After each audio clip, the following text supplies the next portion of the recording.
So one of the biggest mistakes I made when I lost my job was spending my entire day looking for work. And I did that because ultimately I thought that was what I was meant to do. Spend all day on LinkedIn, applying for roles, checking emails that were never there, looking at company websites and their job boards. But what I realized was the more I did it was the worse I felt, because what I'd done was turn the whole day into something that really I had very little control over. So today I thought I'd share three things that have really helped me to kind of stay positive post sort of job loss, and whilst I'm kind of rebuilding the next stage whilst I'm out of work. So if you haven't watched this channel before, my name's Carl. I'm 46 and I'm rebuilding my life in my 40s post job loss. And this channel is all about how I'm building that next chapter, what I learn, and the mistakes I make along the way. So if you find it useful, please feel free to subscribe.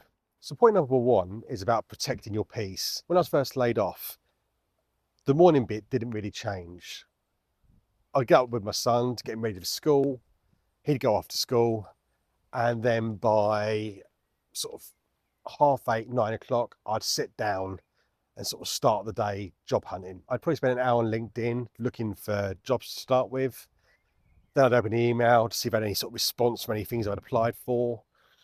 And before I knew it, I'd be kind of feeling negative already because I wasn't finding the stuff that I was looking for on LinkedIn.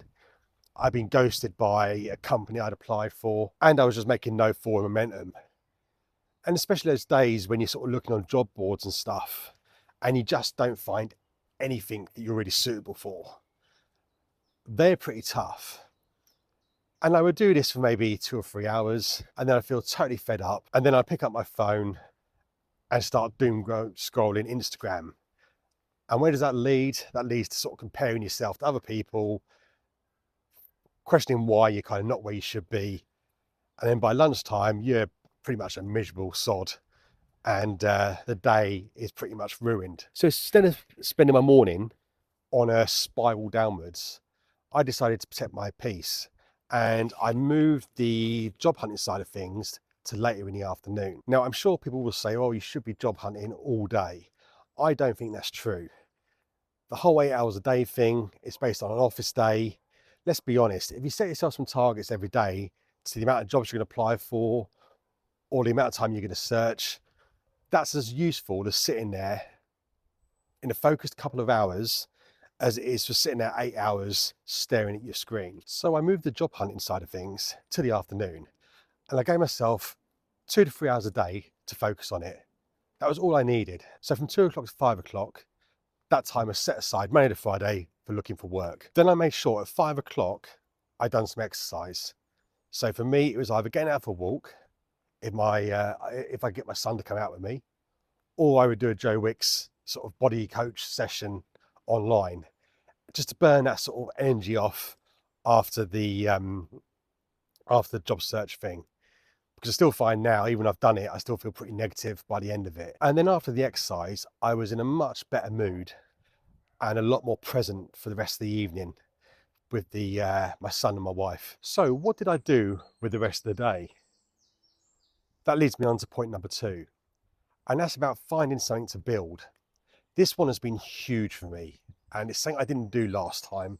This time around has been really important, because let's be honest, if your whole identity and purpose of the day is just looking for a job, all those rejection letters, all that ghosting can become quite personal very, very quickly. That's where the build project come in. For me, that's basically using that time in the morning to build something for my future self.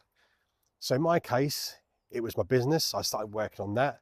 I've never had time to sort of spend time solidly working on that. And also this channel, it was kind of an output, something to work on, something to do that's positive, that I get clear on what I need to do each day towards it. And if that gets done, it feels like a real positive win for the rest of the day. So my morning no longer feels kind of wasted or in someone else's hands. Now for you, this may not be YouTube, or it may not be building a business, but it's got to be something that you can work on that would feel like you're building momentum. Maybe it's a project around the house. Maybe it's doing some decorating. Maybe it's a fitness goal. You mean to get fit for ages. Maybe you spend that time in the morning doing that, get yourself back into shape again. Or maybe there's some new skills you can learn that maybe help with sort of the next part of your career. But basically it's about finding something you can work on, build, create momentum, that you can get to the end of each day and go, I've done that, and today's been a success. Because let's be honest, if you're building your own thing, the day can feel like a success if the job market isn't giving you that same feeling. And it's worth mentioning as well, when you do this, that 3 hours every morning, it compounds. So if you're working on something 3 hours a day, that's 15 hours a week. You can have something pretty positive by the end of a few months. So when you do get back into work again, you've got something to show for that time. And if you don't get back into work, maybe you've got something then you can start using to actually start making some money. Then there's point 3, which encompasses the other 2 elements. And that's about building a structure into your day. Now, if you're like me, I've been working for 25 years mostly. And every morning I get up, I get ready, I drive to work, spend a day in the office. I've got deadlines, meetings, tasks to complete. I finish, commute, go home, time with the family before going back. When a job goes, that suddenly goes.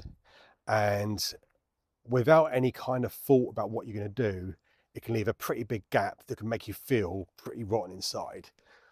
So the key point is about building structure back into your day again. So the one thing you do have right now, you've probably not had in a long time, is time to yourself. You may not have any money, but you have time to yourself. But when was the last time you actually had that? So start looking at your day and start building structure around it. You can actually start enjoying it. So if we take those 2 elements of spending time on something to build and then spending some time looking for a job, what else do you want to do during a day that you've not had time to do in the past? Chances are that's going to be exercising, maybe getting out for a walk. Maybe it's just getting out for coffee or whatever. Maybe it's a bit of time on a hobby. You don't have to spend all 8 hours searching for work. So find stuff that you want to do that actually makes you feel better. Because the truth is, if you're in a better mindset and feeling more positive about things, those job applications, when they do come along and those interviews, you're going to be in a better state of mind. It doesn't help anybody if you're sitting there feeling all negative and down about life. So to give you an idea how my structure looks, I still get up at about 6:30 in the morning. As I say, get my son ready for school. He goes off. And then from about 8 o'clock, I get outside first thing for a walk. I've set myself a goal each day for 15,000 steps. And that's just to ensure that I get outside. So I get out at 8 o'clock and I go for about an hour's walk. We've got some local rivers near us that are quite nice to walk along. I don't do that with podcast or music. I literally just have time to my own thoughts, and it gives me just some thinking space. I then get home roughly about kind of 9ish, and I'll then just have like a coffee. I'll just get clear on what my sort of priorities are for the day before I start working on my build project. And I'll work on that from about 9:30 to about 12:30. As lunch comes around, and then I get out for a walk again. I go for another 45 minutes, just because getting outside in the fresh air is my sanity check. So I get out for 45 minutes. I then come home, and by about 2 o'clock, I'm sat down doing the job hunt stuff for 2 to 3 hours, depending on what's going on. Then, as I say, straight away after I finish the job hunt stuff, I do a half-hour exercise session, whether that's just a walk or whether that's sort of a bit of a Joe Wicks thing. And then the rest of the day then is family time. And that's kind of how my day looks before I start again the next day. Now, the great thing about that daily structure is it ticks all the right boxes. I'm doing something for my health. I'm working on the build project, which for me is the business and growing that, which may lead to a way of eventually making a proper salary. But then I'm also spending time looking for work, so I can tick that box. One hint I would give the job hunting side is be focused on what you're doing. Really get clear on when you're sitting down for that 2 hours, whatever it is, 2 to 3 hours, whatever you want to put towards it, make sure you know what you're going in to do. Is it you're going to look on LinkedIn? Is it you're going to make a couple of applications? Is it you're looking at certain company websites? Don't just sit there staring at the screen, because that's what makes it feel pretty awful. Go in there, have a clear 3 to 4 kind of objectives of what you're going to do in that period of time, get them done, and then just get off. Just sitting there dwelling on it is not going to help. So that's how I structure my day. So it won't be the same for everyone, but do what's right for you and create something that works for you. Again, try and make it that you actually look forward to it and not another sort of feeling of dread every day. So I'll wind it up there. But before I go, just remember, we can't control who gives us an interview. We can't control who responds to us. We can't control any of that. But we can control how we spend our day. And for me, that's what's made the huge difference this time round. Create some structure, protect your peace, and give yourself something positive to build. Because losing your job is hard enough. Don't let it destroy your confidence, your well-being, and your sense of direction and purpose. You do have control over that. I'll leave it there for now. As always, if you like this video, please like. And if you're new here, please subscribe. And comment below. Is there anything you'd like to do to structure your day? And is there anything you do right now? Let us know. I do read every single comment, and I do try to respond to every single one. So thanks for watching, and I'll see you on the next one.